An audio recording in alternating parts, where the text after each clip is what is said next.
What's up, everybody, and welcome back to another episode of the Juicy Jet Podcast. I'm your host, Kevin Rooney, and there hasn't been a ton of news happening in Jetsland this past week, so I figured we fire up the mock draft simulator and we get back after getting into the draft zone here. So what I'm going to do is share this screen here. I'm going to fire up, let's do the Jets. We're going to do a two-round mock since we've got both picks 2, 16, 33, and 44, and we will enter the draft. All right, so in this one, first of all, fingers crossed that this automatically comes up with Fernando Mendoza going first because that seems to be the lock. But we'll see how we do. I'm going to try to do this as if I was the Jets. In this moment, what would the Jets do in these situations instead of what I would do? So I'm going to start this thing up and we'll get going. Fernando Mendoza does go number 1 overall, which is no shocker. And for everyone out there that's saying, oh, we should trade for Fernando Mendoza, that's all good in theory. I'm sure the Jets would love to trade up for Fernando Mendoza, but it takes two to tango. Like, are the Raiders actually willing to trade out? No, it doesn't seem like it. It seems like there's only one quarterback in this draft, and they need one really badly. So they're going to take Fernando Mendoza number 1, no matter how crazy of an offer you give them. And also, is Fernando Mendoza like an elite, once-in-a-lifetime player? Probably not. He's not like Andrew Luck, but he'll be a solid quarterback. So, all right, on to the Jets. Now, for me, there's been a lot of conversations recently between three guys. It's Arvell Reese, Sonny Styles, and then David Bailey. So it seems like we're going defense. We're either going edge or linebacker. I don't know. I have a really tough time seeing the Jets take a swing at an off-ball linebacker with pick 2 overall. One thing that has come up recently is there seems to be a lot of interest in Jeremiah Love. Now, do I think the Jets would take Jeremiah Love? Absolutely not. But it'd be interesting to see if anyone would want to trade up for Jeremiah Love. So that could be an option where then Sonny Styles becomes someone that you could take at pick, 3, 4, 5, for example. But for now, I think I'm going to leave us where we're at. And I'm going to go with where I think the Jets will go, which is Arvell Reese, because I believe that they believe in the fact that he's very versatile. He's only 20 years old. He's got a lot to still grow into in terms of his football knowledge as well as his size. So if he's this good at 220 pounds, imagine what he's going to be at 240 when his body fills out a little bit more. So I'm going to go Arvell Reese, and at the end of the day, we're going to put him at edge. If he's not a great edge defender, we already know he's a great off-ball linebacker, so we can just move him back there anyway. So I'm going Arvell Reese. I think that's what the Jets are going to do, and it seems to be falling in that direction. All right. This worked out really interesting for us. So we've got Jeremiah Love went 3. Francis Mauigoa goes 4. Ruben Bain to the Giants at 5. Sonny Styles to the Browns at 6. Caleb Downs to the Commanders at 7. Ooh, 2 back-to-back safeties. Dylan Thieneman goes to the Saints at 8. David Bailey goes 9 to the Chiefs. The rich get richer over there. Mansour Delane goes to the Bengals. Spencer Fano. Sounds like the Dolphins are going to go trenches, so that makes sense. The Cowboys go with another receiver, which is crazy. Mekhi Lemon to the Cowboys. Kennington Deke to the Rams. I actually like that. C.J. Allen, the linebacker, to the Ravens. And Monroe Freeling, the tackle, to the Buccaneers. So we're on the clock, and we got a lot of good stuff here. So for me, I first jump to what are the positions of need, and are they on offense? And the answer is yes. We need offense badly because we didn't really spend on offense in the offseason. Really, all we did was get a left guard who's kind of like he's like a John Simpson, essentially. Like, we'll see how he does. He's a veteran. We'll see how he does for year 1, and if we want to keep him as a starter for year 2, we can. So there's some options on the board here because we also did not spend at wide receiver at all in free agency. So the options that are here are Carnell Tate at wide receiver from Ohio State. You got, I'm going to have a tough time with this guy's name, and I need to get used to it because I know he's going to be talked about a lot. Olavega Ione from Penn State, the guard, so he could play left guard as well. We obviously still have some needs at corner. I don't know if we would take him in round 1, but there's Jermon McCoy on the board. Jordan Tyson is there, the wide receiver from Arizona State, has some injury concerns, but a really probably the most talented wide receiver in the draft. Akeem Mesidor, the edge player from Miami. I think since we took Arvell Reese, we'll probably stay out of that one. And then Emmanuel McNeil Warren, the safety from Toledo. So for me, where I'm going, and actually watch out for Omar Cooper Jr. A lot of people are saying that he's moving up draft boards and could be, he's probably not going to escape pick 19. I think Connor Rogers was saying he probably won't get past the Panthers. So, for me, where am I going? The fact that Carnell Tate has fallen this far, and we've already had success with Ohio State wide receivers with Garrett Wilson, and there's not as many injury concerns with a Carnell Tate compared to a Jordan Tyson.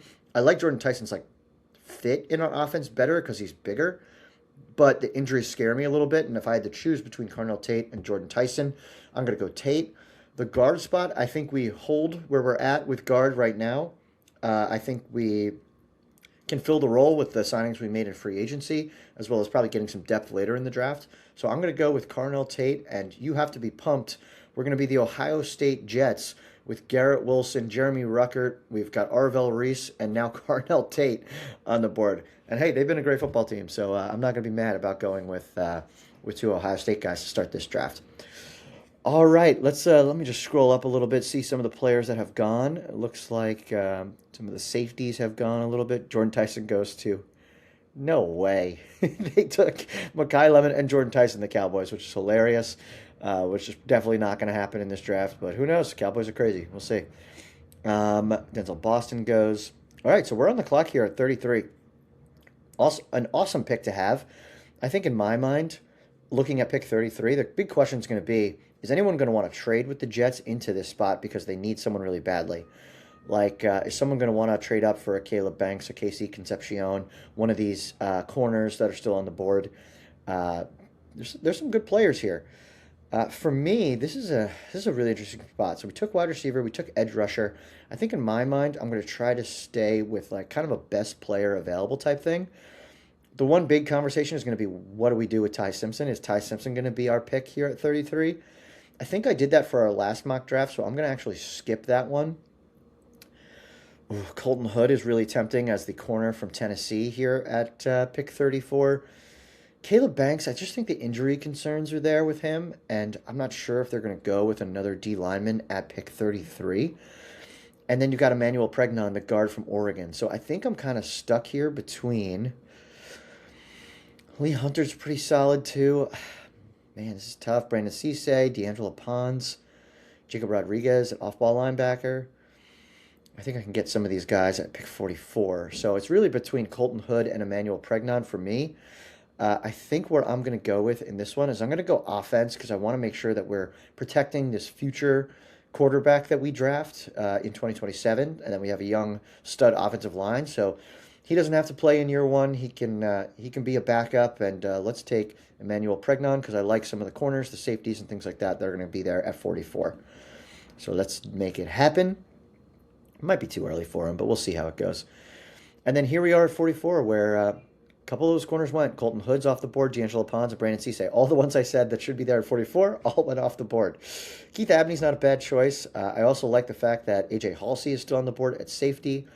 Got some wide receivers available if we need one, and then Jacob Rodriguez at off-ball linebacker.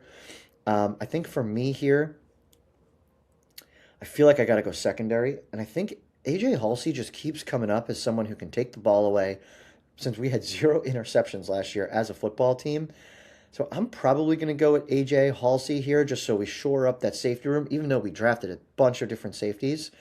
Jake Alday's interesting here. I'm also very curious if they trade out of this pick just to recoup a third rounder eventually. So I think for now, I'm going to go with A.J. Halsey here. And I'm going to walk away pretty happy with the way the draft worked out for us. We got a young safety that we feel like can take the ball away. We've got our edge rusher to fire off the ball in Arvell Reese.